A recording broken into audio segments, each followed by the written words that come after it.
So I figured, why the hell not? Just start a podcast. That seems to be the way to go about it. As always. Yeah. If you're going to do something, you might as well do it loud and proud and be obnoxious. And I thought, hey, there's not enough podcasts on the internet. Why not do it? Yeah. Heaven forbid we compensate for an oversaturated market. Nah, fuck it. If there ever was a vindicated place for righteous assholes, it would be the internet. And us along with it. Yay! Alright, if you all know my voice, I'm BloodTearer. Call me Blood. And introduce yourself, my good friend. I am... I'm a lot of things. I don't think we've... cue the producer, yeah. Yes, we settled with that. Although I think at the end of my illustrious career I'll have more than a dozen names, but hey, it helps at border passings or what have you. I'll get the memo pad ready. Welcome to the Blood and Q show, ladies and germs, and other ne'er-do-wells of the internet. Yeah, how's it going? It has been... it is going. So, we would like to welcome you to our inaugural episode, the first podcast, the first of many, I hope, lest we anger people to the extent where they come after us with pitchforks and torches. But hey, that's always good for a laugh. And if nothing else, it'll make a good metal cover album. Yeah, we're still going to do it anyway, even if we piss a lot of people off. I don't care. It's the internet. Speaking of being righteous assholes, yes! Because nobody can ever not be offended on the internet, isn't it? Not these days. No, somebody's always got to get offended about something. No, in our case, a lot. Especially well. what we're into. Well, you know what they say. If you're not angry at something, then you're not doing it right. True. Alright, so, how about we get the obvious question out of the way? Okay. How did you get into gaming? I think pretty much any kid growing up in the 80s and the 90s did.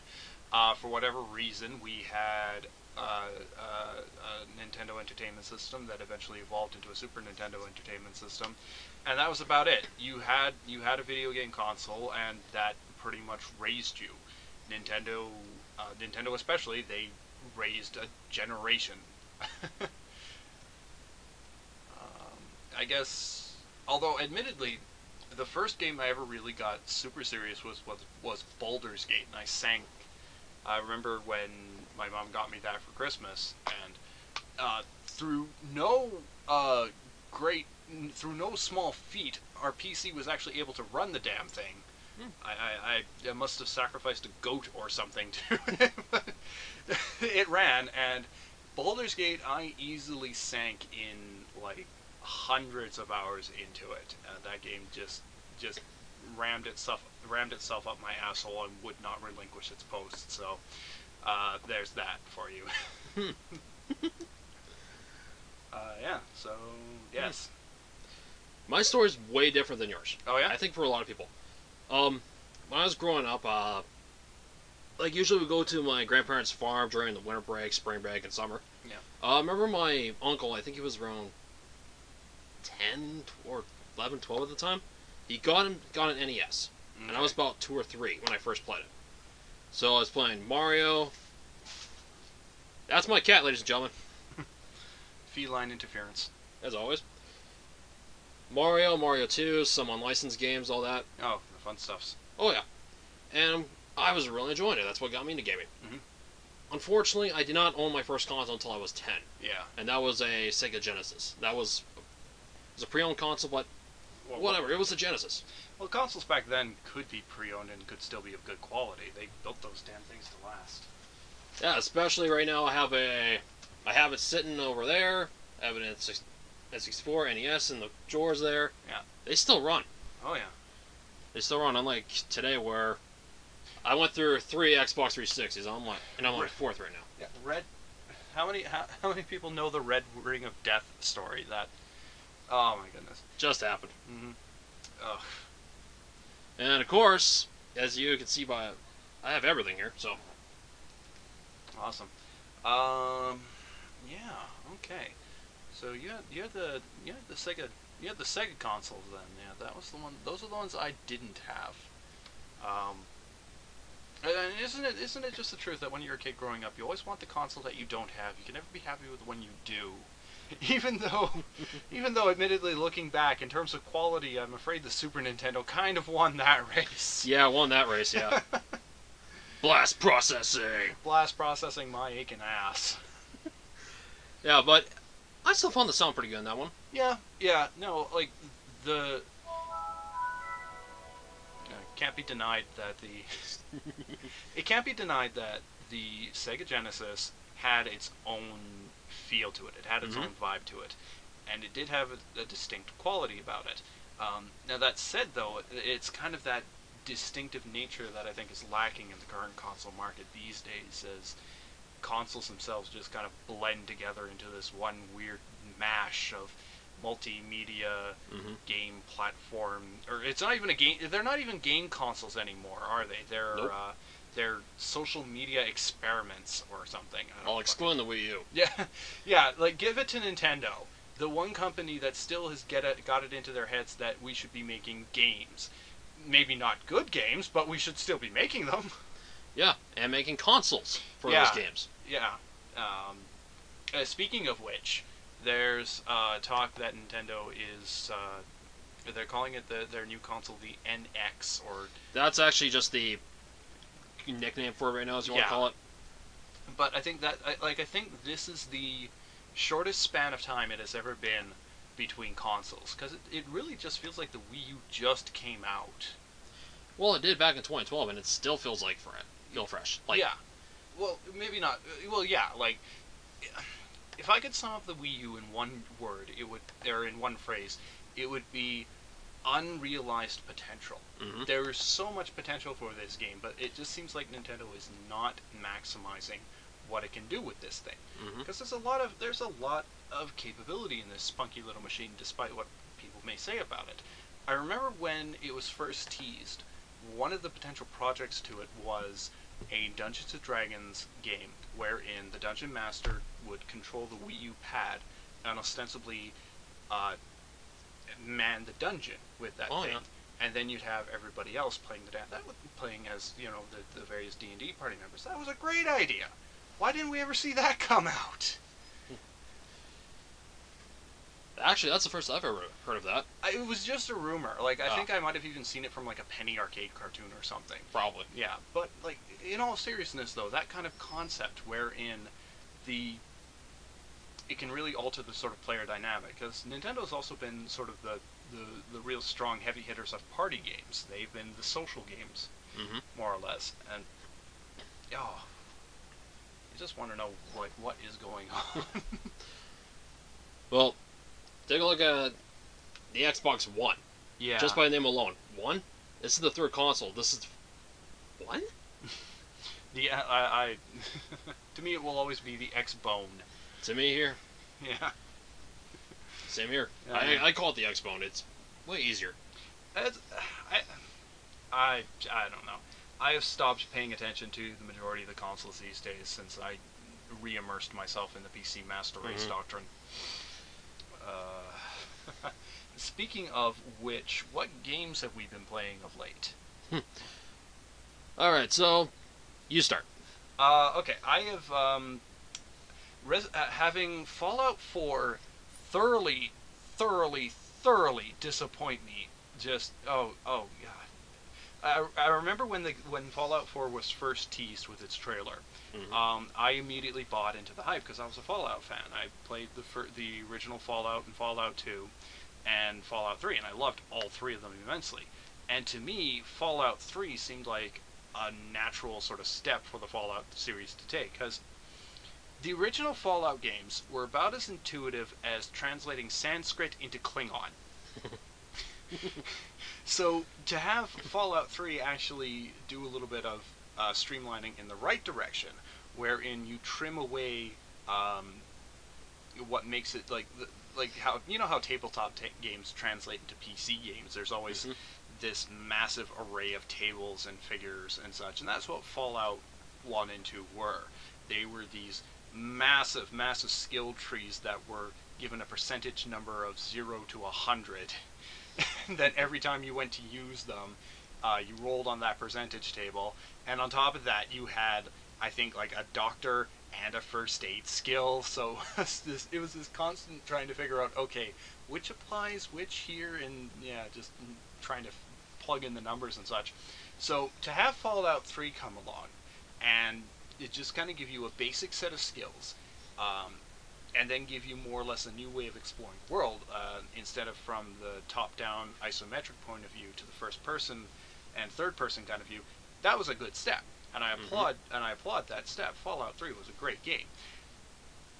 It didn't age well. It still looks very boring. So when Fallout 4 teased us, we got to look at the wasteland, and it was bright, it was colorful, it was inviting, it looked awesome. Then we got the actual game, and they delivered on that awesome looking wasteland. Fallout 4 is a beautiful looking game if you're looking at anything that isn't a human character model, though. These character models look horrendous. Like, I remember when Dragon Age Inquisition came out, and the character models in that one looked like the rejected mannequins from the Sears department. Somehow Fallout 4's character models look worse. I'm not exactly sure how they managed that when they're ostensibly using the same engine that Skyrim is using, and Skyrim's character models somehow still look better. But it's like every character in Fallout 4 has this weird lockjaw kind of system, and they're very stilted in their movements, very kind of weird angles in the way they sit, and so it falls into the uncanny valley really bad. So like robots. Yeah. Okay. The robots in the game move with greater fluidity than the actual humans. But really what got to me about Fallout 4 was its asinine story, and how much Fallout 4 stripped away from the game. And whenever anybody tries to defend Fallout 4, the first question I ask them, how many factions could you play in Fallout 3 or even Fallout New Vegas especially? In Fallout 3 you were interacting with the Brotherhood of Steel, you were interacting with several different towns and such, you were interacting with the Enclave. It felt like there was a world going on around you. In New Vegas, you had the Great Khans, you had all the families in New Vegas itself, which were like 4. You had the NCR, you had the Brotherhood of Steel, you had, I don't know the Outcasts or such, but you had so many different factions and organizations, and each one had a karma rating to it. Mm-hmm. Now, New Vegas had its own problems, even if you were playing it on PC and not on a console.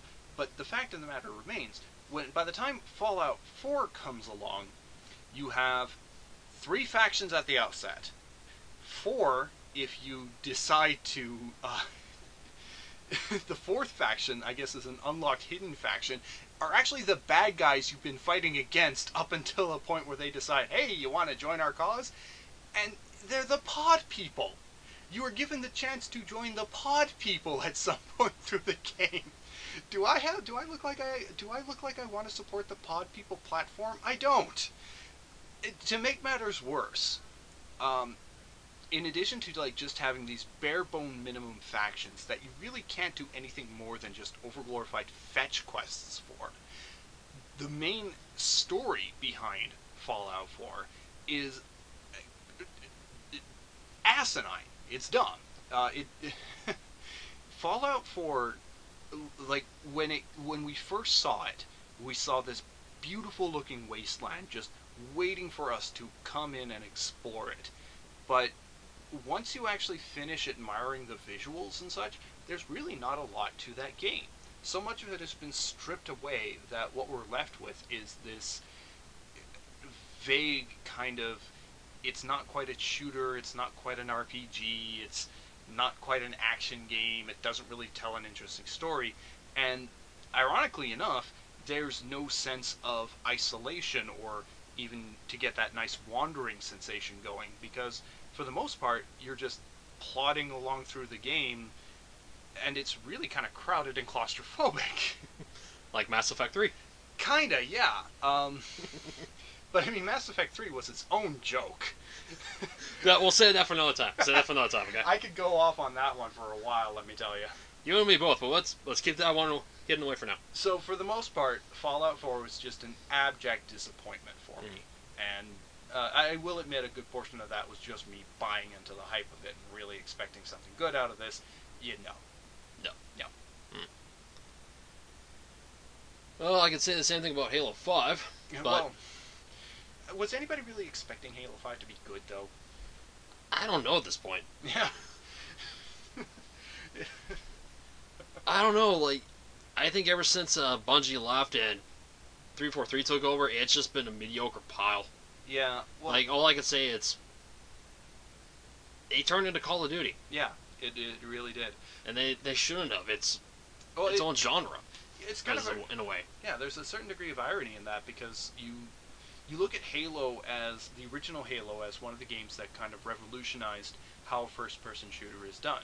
You're no longer faceless Doom guy who can somehow carry a small like enough weapons to start a world war. You're now an actual soldier who can realistically carry a pistol and something else. And that's what games kind of built off of. And now it just seems like nobody knows where to go from there. And now a game where you're back as faceless Doom guy is suddenly, wow, isn't this interesting? It's from the 1980s, but hey! Something we want again! I guess, yeah. And Halo, like, there was Halo 1, 2, and 3, and they really should have just stopped it there. Yeah. Yeah. Because if you look at it, I say if they did Halo 4, it should have been its own original story. Yeah. Like its own little trilogy, but no. Let's bring back the Master Chief! And let's find out why they were floating on top of that spear! There we go. Well, it's weird that they felt that they had to bring back the Master Chief, too, because the game was called Halo. The game wasn't called Master Chief, it was called Halo. Yeah, Master Chief just happened to be there. Master Chief was on the Halo. Yeah. But yeah, like just a needless addition to an already complete trilogy. Yeah, but instead they're starting this new saga now. Oh, great. Yeah, and playthrough 5, you can tell they just really don't know where to go. Just sort of a paint-by-numbers shooter. Pretty much. Yeah. And you could tell 343 wanted to make this their own Halo 2. Mm-hmm. But problem is, with Halo 2, you had Arbiter for like only 6 missions. That's Yeah. it. Majority was Master Chief, who is the main character of the story. Oh, yeah. Halo 5, they bring this new guy in, generic super soldier number 1249 billion. Just a stamp a little barcode on his ass or something. Pretty much. Off you go. And he's got a squad of generics with him. And they take on most of the story. Okay. Most of the story. Yeah. Chief, 3 missions. That's it. 3. That's it. So, yeah, it's weird. Like, here's this attempt to get this new character to be the face of Halo, and, like, he's just a nothing. He's a nobody. No. And then you still have the Chief hanging around for whatever reason, and you don't even bother to use him to any kind of real potential either. No. I mean, not like he was much of a character to begin with, but still, he had an iconic look to him. And I think that's more or less what people are missing. It's that it's not that Halo had a particularly engaging story. It's not that Master Chief was a particularly engaging character. They looked iconic. I mean, for the most part in the games, you actually don't even see Master Chief. You see his gun and a bit of his hand. See his wrist down. Yeah. That's it. That's all you see. Yeah. So, really, you don't need a character in that sense. You just need something to look cool. Yeah. So from games that utterly disappointed us to games that we actually enjoyed. Did you actually manage to find a game you enjoy yet since the last holiday season? Well, let's see. I picked up Resident Evil Revelations 1 and 2 yesterday. Have you played through? I played through Resident Evil Revelations 1. I have not played through that yet. The story is I picked it up for the Wii U digitally. Mhm. Unfortunately, the UBS flash stick I was using for it, unfortunately corrupted. Yeah, Nintendo.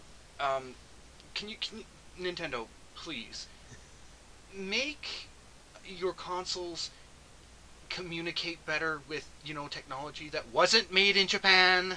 Is that too much to ask?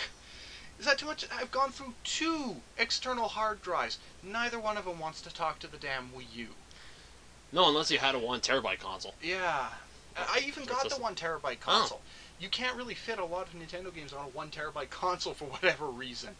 I was able to fit Mario Maker on one of them, and that's about it. I can't fit anything else on there. Well, I can fit a bunch of Wii U downloads from the Virtual Console and such, but those are a kilobyte each. Isn't it great that our entire childhood memories can be stored on 1 flash drive? Yep. Just a sign. The best part is you don't have to keep reinserting over and over again. Just a sign of how old you've gotten, where this monumentous thing that was your childhood fits on something that's just in the palm of your hand. And so it's wow, all those childhood memories seem a little less. They seem a little less important now, don't they? Seems rather insignificant. Really need to re-examine what I did with my life up until that point. Oh dear, this is awakening something. If you think about it, each of those games has more. They had less data, but had more fun than currently what we have now. I know, that's the great irony of it. That's the great irony of it, is that within those limitations, somehow we were still able to build something that was much more lasting and appealing. Yeah. Or maybe we were just more easily amused back then. We're still easily amused now with these games. This is true. Case in point, podcasts. Or case in point, Super Mario 3. Yeah, no, a game that can, yeah. So you haven't actually gotten a chance to play Resident Evil Revelations 1 or 2 yet, huh? I've only finished the first chapter on the first one, but second one I'm waiting until I finish the first one. Fair enough. Yeah, but I'm going to show you this one right here. Yeah. This one I picked up yesterday as well with them. Dead or Alive 5, Last Round. Yeah. Last round, no. just wait for it. Sooner or later there'll be a Dead or Alive 6, the sudden death overtime, or whatever. Oh. If they actually call it that, I'll be pissed. Oh no. My complaint is with all the DLC. Well, yeah. I'm sorry. I'm going to bitch about this right now. Costume sets, each probably what, $2 to $3? If that. Getting a whole set for every character, $92 altogether, and there's 3 of them. $92 just each. Okay, that's like a game and a half these days. Yeah. And it's just on aesthetics. It doesn't actually alter the gameplay at all, does it? No, unless you want to see jiggly boobs. Well, yeah, that's it. But that's already implied though, because you bought a Dead or Alive game. Obviously, you want to see titties bounce. True. But thing is, why would I spend $92 on costumes when I pick this up for $10? Yeah. I'm spending 9 times more on costumes than I am for the game. Yeah. No, yeah, it's almost obscene. Yeah, no. It's you can't offer a discount or something. No, it has to be all of them, all together, all added up this way. Well, beyond that, the fact that you actually have to charge that amount of money for what is ostensibly just a cosmetics change. Pretty much. Yeah. No gameplay. Yeah, it does nothing to the gameplay. Maybe if you gave us, a new character or something, but DLC just kind of pisses me off even more now. The last game I remember... Okay, this isn't exactly true, but the last game I remember buying all the DLC for was Dragon Age. And that DLC gave you, a new character, and it gave you 2 whole new areas to explore. And even then, it was only, I think, $5 a pop. Yeah, so it's... Well, I've never played the first one, or the second. I only have the third one. The first Dragon Age was... It was not the spiritual successor to Baldur's Gate. That's what everybody kept saying it was. No. The spiritual successor to Baldur's Gate is Pillars of Eternity. Dragon Age was an attempt to recapture what Baldur's Gate kind of... what the magic of Baldur's Gate was. And the magic of Baldur's Gate was ostensibly being able to play Dungeons & Dragons by yourself. That's what Baldur's Gate was. Dragon Age rolls itself out as this epic, dark fantasy wherein you, the player, immerse yourself by creating your own character, and in the end, what you're left with, while Dragon Age itself is a very fine game, it's not nearly what Baldur's Gate was. Because Baldur's Gate, for starters, in Dragon Age, in all the Dragon Age, you have one of 3 classes to pick from. Warrior, Thief, Mage.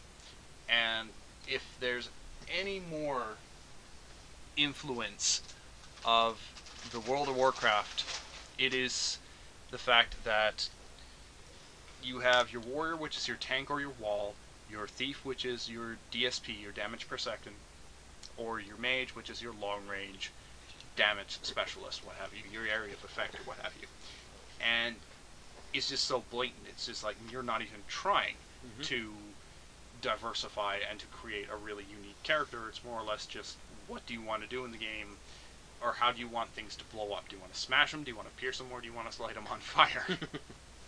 But despite its shortcomings, Dragon Age presented a solid RPG that was worth playing. Then Dragon Age 2 happened.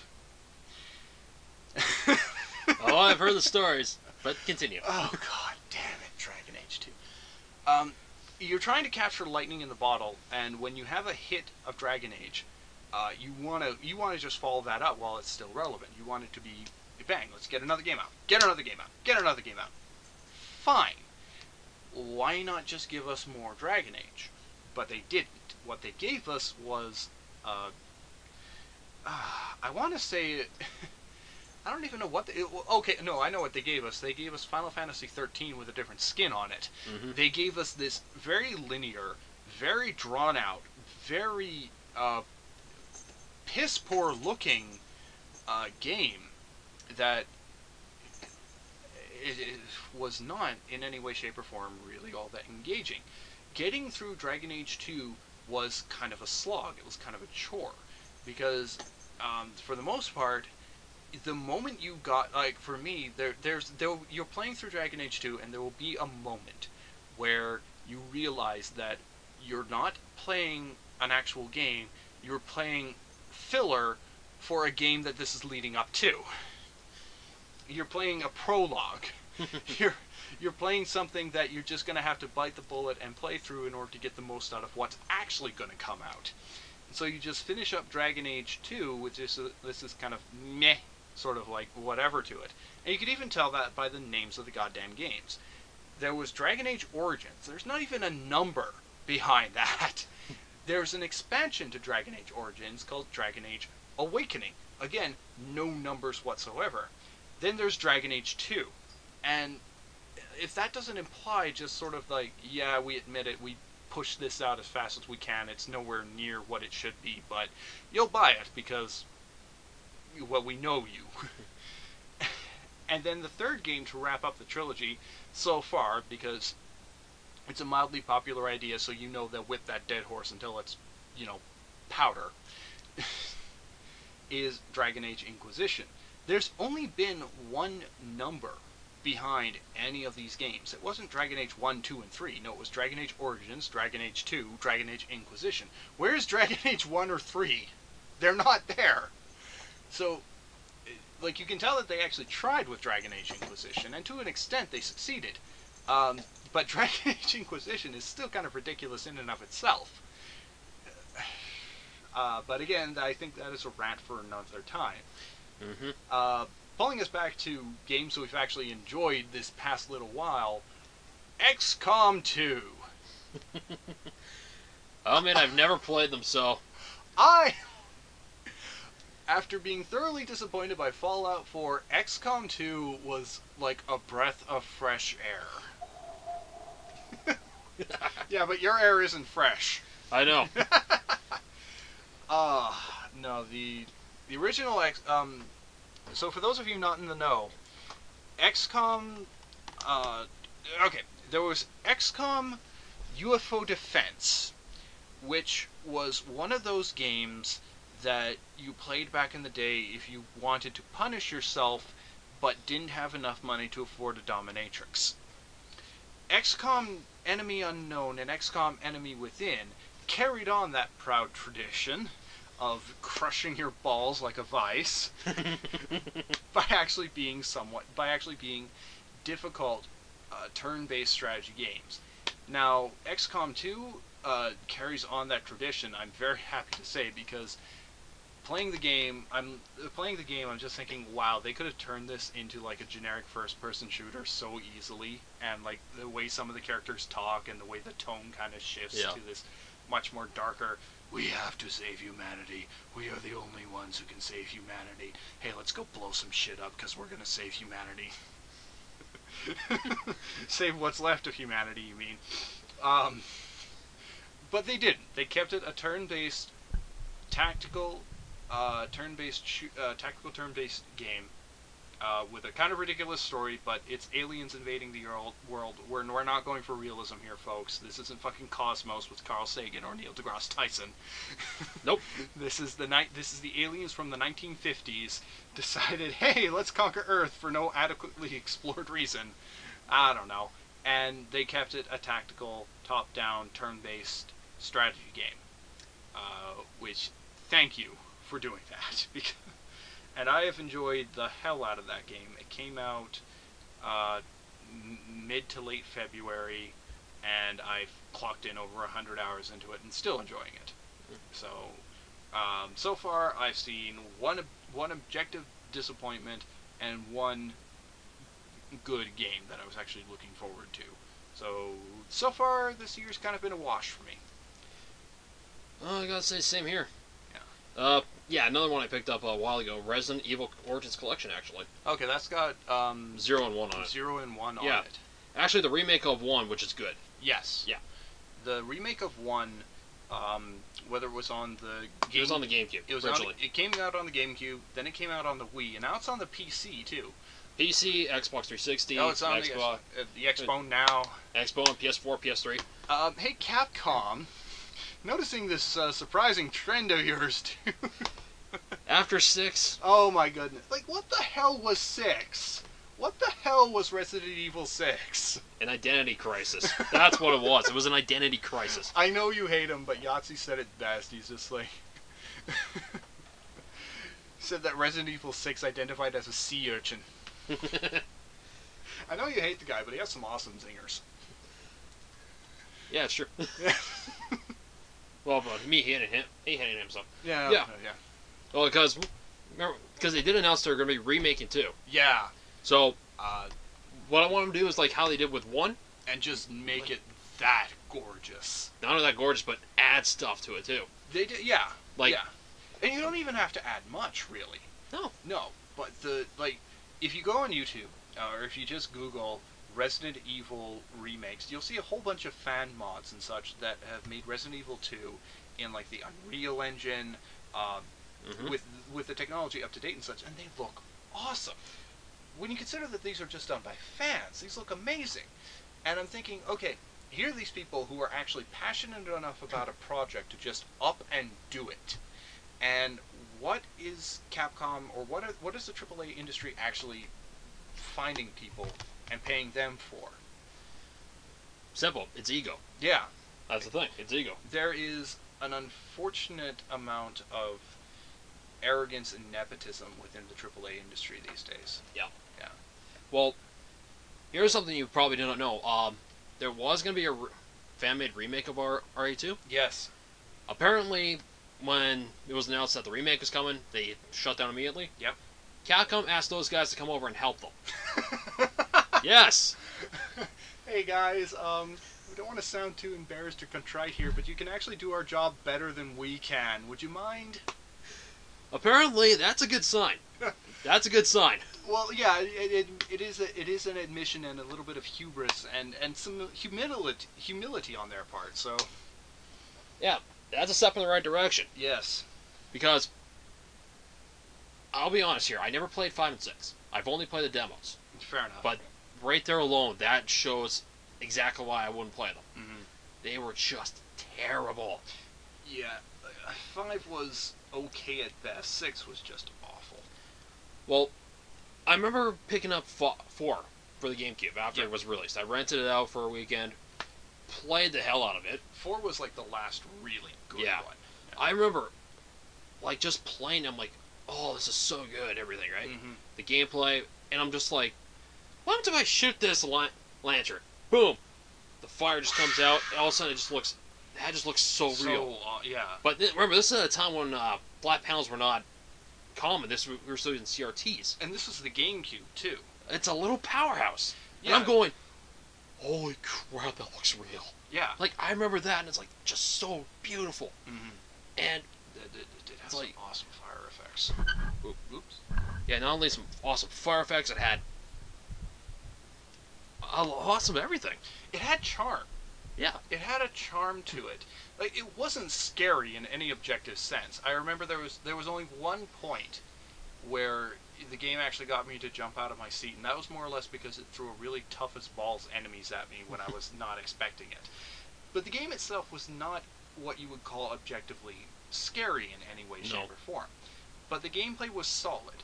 It looked great. It played great. And it had this kind of campy charm to it. Your main enemy for the majority of this game was this little white-haired guy who came up to your knee dressed like Napoleon with like the tri-corner hat and everything. How the hell are you supposed to take this game seriously? You're not. And especially, too, when you're escorting a very whiny girl. Oh, Ashley Graham. We tease you because we love you.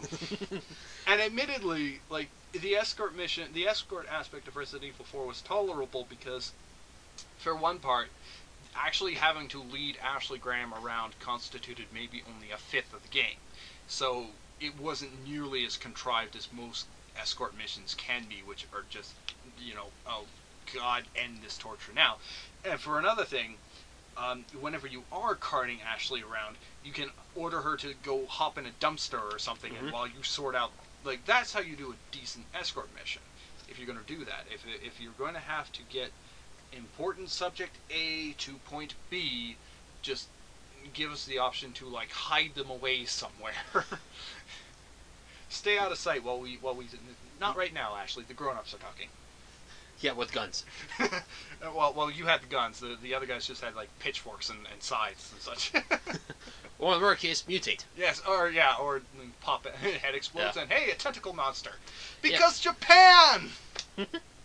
Oh, but I did learn one thing pretty quick from that first playthrough. What was that? Rocket launchers are your best friend. Yes! Okay, for the record, I found it easy to beat the bosses with the rocket launcher. I think that's the idea. It's like, I remember the reviewers coming in, like, they were saying all the bosses except the final boss were pretty tough. Yeah. Really? I just bought a rocket launcher and I just shot it. As soon as I shot the weak point, boom. It's not tough this way. That saved me plenty of time. It occurs to me that, like, the people who write video game reviews and such, or who write video game guidelines, have a crippling fear of success. That's got to be it. They're just afraid to win. Yep. Yes, make your IGN and Kotaku jokes, please, by all means. Hey, Kotaku not be around much longer. Oh, thank fucking Christ. There's an irrelevant piece of dog shit that needs to go away. And you can thank Hulk Hogan for that. Thank you, Hulk Hogan, for this one last glorious triumph, of course. It may be your last cringing bit of relevancy, Hulk Hogan, but if you're going down, at least you're going to take down an overactive, trite demon like Kotaku with you. I wish you could have taken IGN with him, too. Well, I mean, let's face facts, though. IGN is little more than just a clearinghouse for advertisements. So that, yeah. If IGN goes, something else is just going to take its place. It's going to be, I don't know, MGL or something, or whatever. What does IGN even stand for? I don't even know at this point anymore. Does anybody? I don't know, because I remember they were bought up by Ziv Davis. Yeah. Media. They used to run Electronic Gaming Monthly for many, many years before they sold them off. Well, again, that was again just a giant piece of advertisement for whoever was talking the game. EGM was pretty good. Dude, it was my livelihood for like years. Fair enough. Hey, at least they were not afraid to tell the truth. No, yeah. Stand corrected. Yeah, I wish I had the magazine here with me right now, but it's all locked up in my stuff. Fair enough. Yeah. I may be mixing them up too. There have been so many magazines out there. Used to be. Yeah. Well, the magazine itself has just kind of died out now because we live in the paperless age. Yeah. Yeah. Which is not necessarily a bad thing, but... But I remember too, there's not much game coverage these days. Well, no, because you can't do any kind of game cover. You can't do any unbiased game coverage these days without somebody screaming at you for any number of reasons. Mm-hmm. It's hard to be objective about these kinds of things, mostly because nobody pays for objectivity. No. They pay for ad space. Pretty much. Yeah. Oh, you're giving us all this ad money? Okay, 10 out of 10. A perfect 10, even though the game is garbage. 10 out of 10. Yeah. Let's see. What else be funny? Oh, couple of interesting tidbits that I actually did want to talk about. Sure. One of them, I was reading in another article wherein they broke down the statistics of what the average gamer is these days, and 59% of people playing video games now are aged 30 and up. Yeah. Now that number may seem kind of, no-brainer. Of course they are, because it's the generation that grew up with the Sega Genesis, with the Super Nintendo. They're now that age too. But what this also means is that publishers and developers are not coming out with any new ideas that are capturing the younger generation. The younger generation is just not into gaming as our generation was. And if they are, they're playing Skylanders. Yeah, they're playing the gimmick stuff. Yeah, the gimmicky kind of stuff, and which is kind of sad when you think about it, that our hobby is going to be passed on as just this sort of gimmicky, blasé kind of a thing. Mm-hmm. So that's got me a little melancholy, as it were. Yeah, it's like they don't want to come up with new ideas. They want to appeal to us only. Mm-hmm. I'm gonna be 28 soon. How old are you gonna be again? I'm 29 right now. I'm gonna be 30 pretty soon. Okay, yeah. Yeah.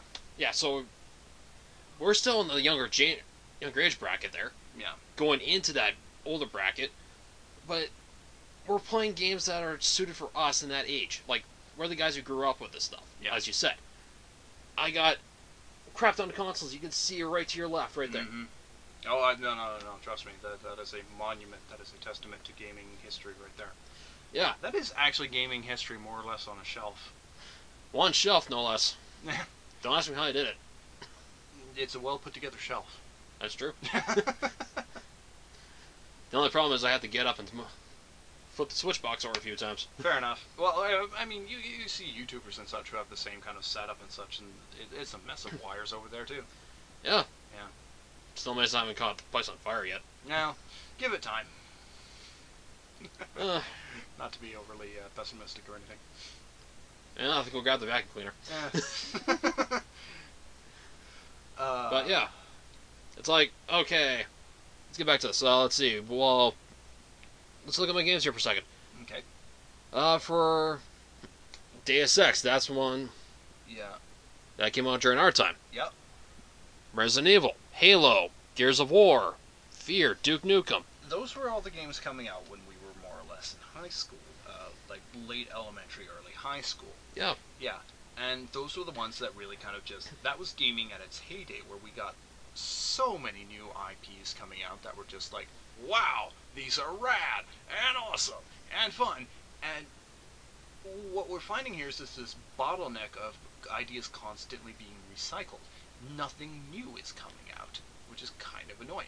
Like, I'm still looking forward to Dark Souls 3, and as much as, as new as Dark Souls kind of is, this is still Dark Souls 3.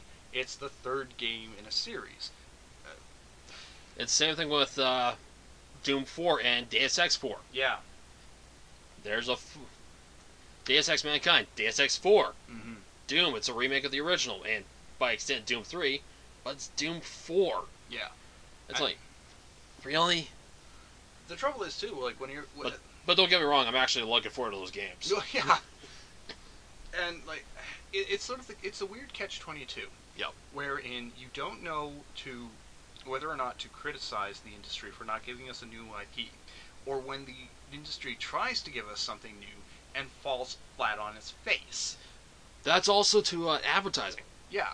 Because, like, you're with Halo 5, I'll bring that up again. Yeah. Advertising for that game was everywhere. Yeah. But for a game like Sleeping Dogs here, barely got any press. I've actually heard it's a good game. I've heard a lot of good things from Sleeping Dogs, actually. Yeah. And technically it is a new IP because it was originally going to be True Crime. Mm-hmm. But Activision canned it, Square Enix picked it up, there we go.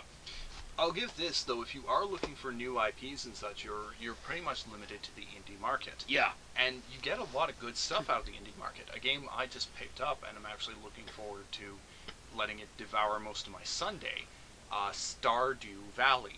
Did you ever play Harvest Moon? No. There were these weird, like, we're in Regina, Saskatchewan, which is more or less the world's breadbasket, so we get a lot of farmers around here.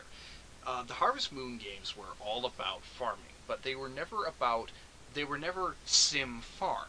No. They were, you would plant the seeds and water it every day and it would just grow up naturally. You didn't have to worry about the pH levels in your soil or what have you. And there were also explorative elements to it as well. You would go through the town, interact with all the NPCs there. The first thing you always did in a Harvest Moon game was you had to clear away your farm, which was just littered with crap. Yeah. But here's this, it's an indie developed game, here it is, and it's the talk of Steam right now because it's just this simple farming fun, wherein you can just explore and talk and plant and watch grass grow. But it's oddly engaging in that respect. And what's interesting too is that you play these games enough and you just find yourself in a pattern as you start playing them, not unlike a daily schedule. You get up at a specific time, the first thing you do, water your crops. Then you work on your fields for a little bit. Then you go into town, talk to everybody, come back. Yeah. File your taxes and put everything to bed. The game is fun. Mm-hmm. It's a lot of fun to play, and I really want to get back to it. And again, this is just kind of where indie developers are starting to come into their own. Because, well, the AAA art market is just paralyzed with fear out of trying anything new and trying to evolve itself. They're just too afraid to do that. The indie market, because it doesn't have to support that big venue, it doesn't have to support that big of a venture, it can afford to take risks. So on the one hand, we do see that the AAA industry is almost bogging itself down. Mm-hmm. And it's not really presenting anything for us, per se. It's just recycling its old ideas. But on the other hand, we see this indie market. And the indie market is always a niche market.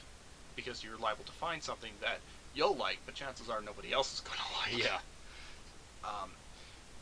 But when you think about it, that's how video games started. Mm-hmm. They were a very niche thing. So, I don't know. It's hard to see where video games will go in the future.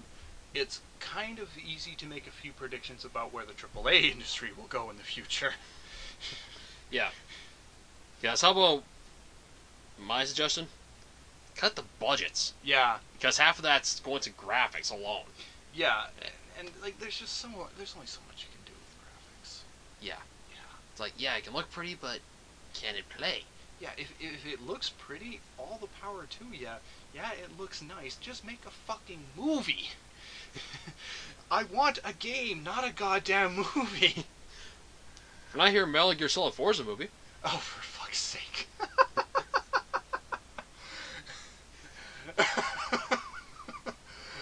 It's actually kind of funny. I never played Metal Gear Solid 4, but instead what I did is I just watched somebody else play it.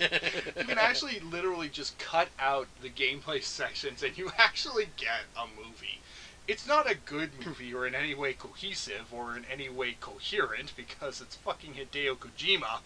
Yep. Oh, Hideo Kojima. What the fuck is the story, Hideo Kojima? I don't know. I'm Hideo Kojima. When have I ever needed to be coherent? Well, except when he's using a Lego person as his avatar and he's a big time Kamen Rider fanboy. Yeah, for fuck's sake. I get the feeling that the Metal Gear Solid series was just Hideo Kojima's hard-on for military personnel. I don't know where he got it. I don't know what he wants to do with it. But he should probably put it away before he puts somebody's eye out. Hey, he left Konami, so... Yeah, I know. I heard that Konami got rid of him. Yeah, that's... He left Konami, Konami got rid of him. Either way... He's gone. Yeah, he's not in there, but he's got his own studio now. Can't wait to see what comes out of there. Metal Gear Solid 6! That's the unofficial title. The official title is the Hideo Kojima game, starring Hideo Kojima. The Hideo Kojima Variety Hour. With his henshin belt. I'm sorry, I had to throw that one in there too. Oh, dude.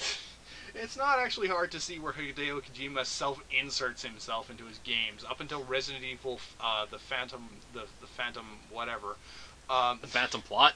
You know, you're quoting Razor Fist. No, the Phantom Pain, that's what it was called. Up until that point, though, Metal Gear Solid 1, 2, 3, and 4, Hideo Kojima always had at least one self-insert character. Usually it was Otacon. This time... Who the fuck knows? Yeah. It's in there. I haven't played the Phantom Plot yet. I don't really want to. Oh, funny. I found it at Lunch of Drugs for like $30. For the Expo, no less. 30 bucks. I think that's what they were charging the demo. They were charging that 40. 40. Yeah, Hideo Kojima, $40 for a demo. Hideo, $40 for a demo Kojima, and no Silent Hills. Konami is the next name of AAA developers that will be gone in my book. They're already gone, pretty much. Well, they're only doing pachinko machines at this point. Yeah, they're just making pachinko machines, but yeah, no, I think they're pretty much done as a video game developer. Yeah. Yeah.